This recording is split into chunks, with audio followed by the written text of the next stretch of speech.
people have always told me, like, this is how you do it, this is how you do it, this is how you do it, this is how you do it. And I'm always like, you know, you guys are crazy. Like, there's no rules to this at all. But the more I'm listening, the more I'm realizing, like, well, the rule is you got to show up. Like, but that's the thing. If I don't have any accountability, when will I show up? When I worked with my therapist, she would often ask me, whose voice is it that you hear in your head? And the natural response is, it's my voice. Of course it's my voice. It's my subconscious. It's my guilt. It's my ego. It's all these things. But it turns out it is not your voice. It's usually a voice that's been planted in there from your childhood, usually from a parent, somebody very influential to you. And doing some deep therapy work, you can dive into that and figure out what that is so that when you feel these things, you can make a decision. So part of this is about being aware of your own thoughts and deciding if this is something that you want to listen to or not. Okay, so I'll share my first example here with you. My cousin, who sees the same therapist, I recommend her to everybody. He came to her and he said, I don't feel like I'm living up to my potential.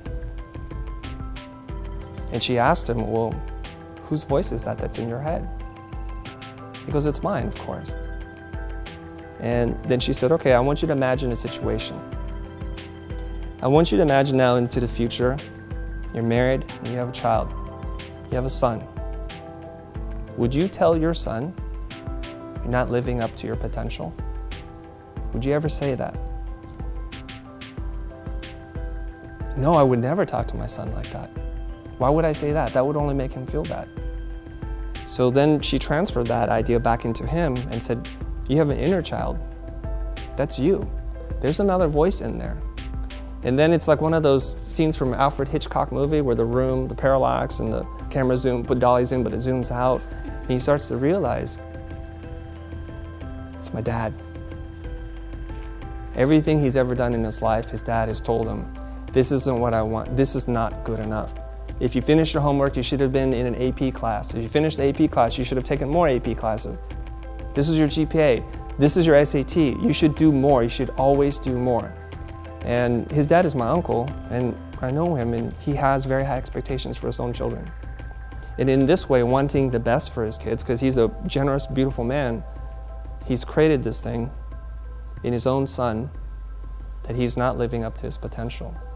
So sometimes what we need to do is we have to kind of retrace our steps and kind of think about this. And this is what I think self-reflection and meditation is really good for, so you can just be alone in your thoughts. So sometimes when we think that voice of doubt, that fear, it's because somebody way back when our minds were very malleable told us that if you made a mistake, I don't love you. If you made a mistake, you're worthless. Somebody did that to us. And I'm not saying that they're horrible people. They just don't have the best blueprint on how to raise children. Nobody does. Even professional therapists don't know how to raise their own children because they're busy with their careers. It's only when you go and work with a coach or a therapist that all they're doing is focusing all their energy on you and helping you, that's the parent that you always wanted but you couldn't have. That's not throwing shade on any parent. Everybody tries to do that the best they can.